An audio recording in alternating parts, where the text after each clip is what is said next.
Boaz. So first of all, what is different about leading during a crisis? Well, as we understand, leading in a normal situation, you have certain set patterns. You have some rules which you follow, which you go by. And people would have issues which could be routine, and you would know how to deal with them. And this kind of a situation basically is a situation where you can predict how things are going to unfold. Therefore, the preparedness is much higher. Equally, the people who are working with you or who are your followers, they are more or less aware of which way things are going to move. Therefore, they come back to you only when they're in extreme doubt. Right? So more or less, it's more about driving a thing. You know, it's like running a train service, which has got timetable, which has got a pattern to follow, tracks to follow, and so on and so forth.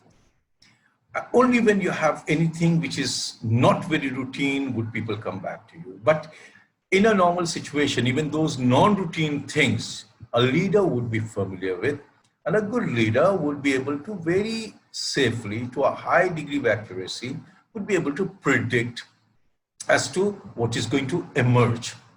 Right? So the preparedness is far, far better. You're much better equipped to deal with emerging situation. The flip side is that two elements to this. The flip side is, first, your team members may not find it very exciting. So everybody doesn't like running the train. You know, they want more excitement and adventure. Even you as a leader might get bored with it. You know, just running a train is not great an idea. The second is your rivals in the business, and I'm talking about business particularly, or let's say in politics. They might use this predictability factor against you, which means they would know what is it that you are likely to do. Therefore, they're likely to preempt it. For example, if you're coming up with a new product and I am your rival in business, I would know what is the branding strategy you're going to adopt, how you're going to go about promoting that product. So the moment you launch, I know for the next 90 days how things are going to unfold so far as the promotion of this particular product is concerned. And if I am your competitor, I'm likely to come in quickly enough and do some damage to your entire plan. It's possible and happens all the time in business, actually. So a good leader would, even in a predictable environment, would use innovation, right? Would definitely bring in a certain kind of innovation into his work approach, would be experimenting a bit, would be trying out a few new things, and would definitely try to make sure that the rivals are taken off guard. If we look at successful generals, and if we look at successful warriors, and if we look at successful politicians, they've all mastered this art. So even in the routine activity, they would find some non-routine things to do, which keeps their followers excited. Equally, that keeps the opponents or the rivals on their toes as well. So think Bill Gates and you would know what I'm talking about. You know, Windows, various version, and every version with something different quickly enough. Steve Jobs actually did pretty much the same thing if you think about it, right? Taking the rivals off guard most of the time. That worked. Now, this is, I'm saying, in the normal situation. So a very average leader would just run the train. A good leader would also like to discover new routes and tracks and lay down the tracks in the meantime while he's running the train as well. Right?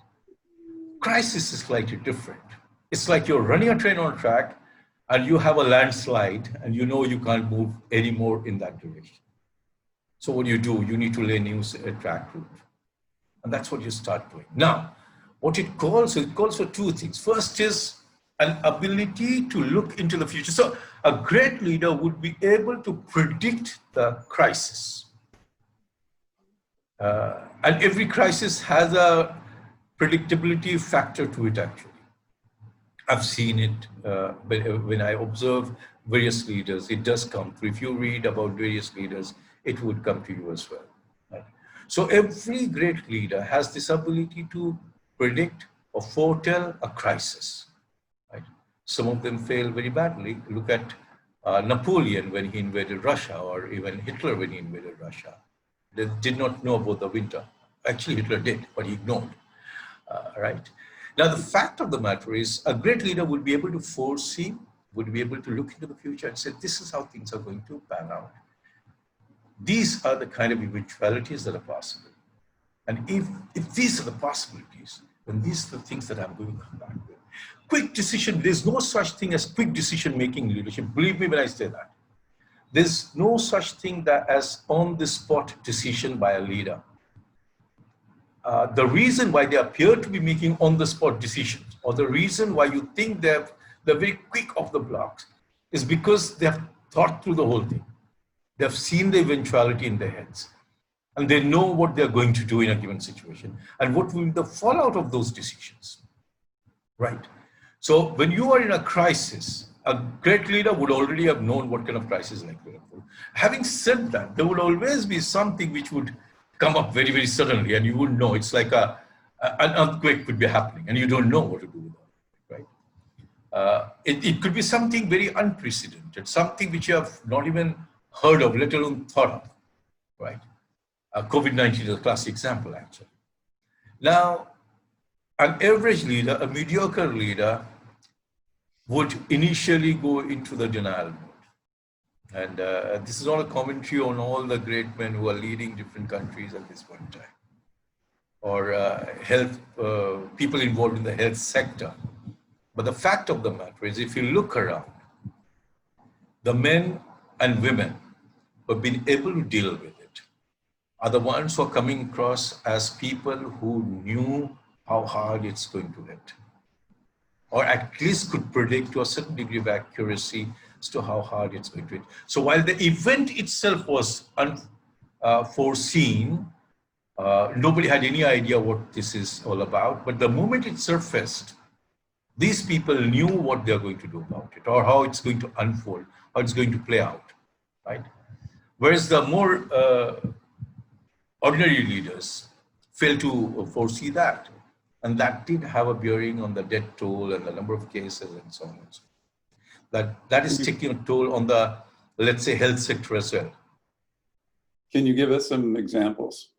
So when you look at sadly, US, UK, and it was more in the denial mode. The two gentlemen were in the denial mode, actually, right? Look at India, for example. India wasn't in denial mode, but India didn't know what to do. Didn't have any clarity. While the other two great nations were in the denial mode.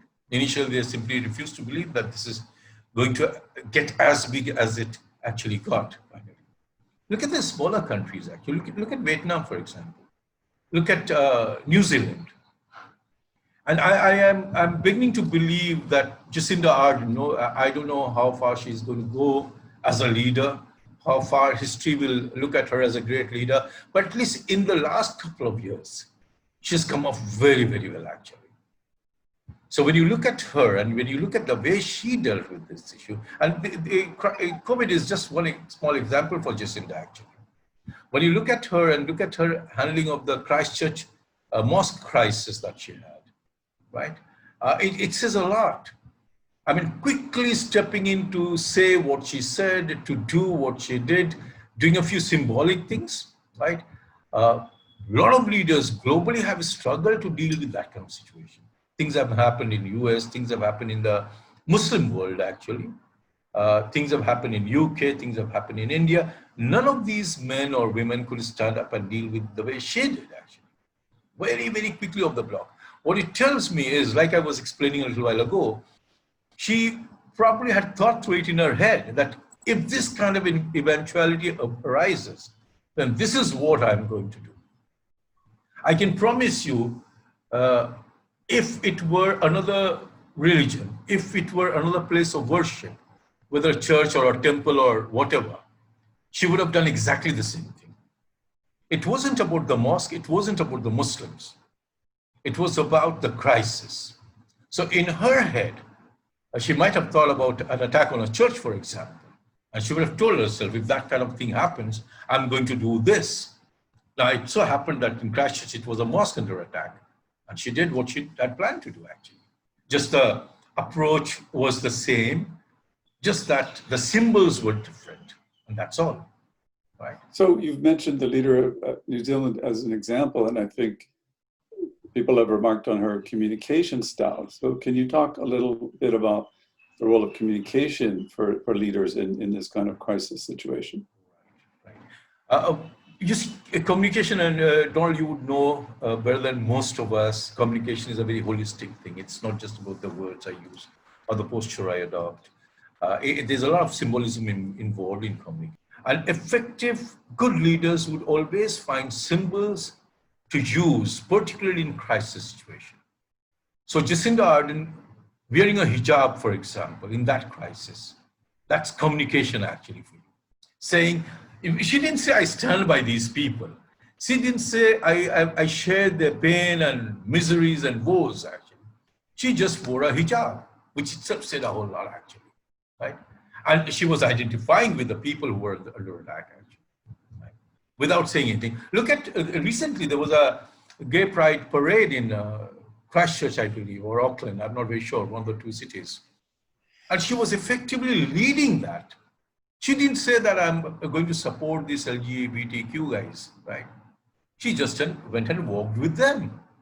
Now, the way to see communication in a crisis particularly is not just about the words. It's not just about the clarity of what you say, but what goes with those words.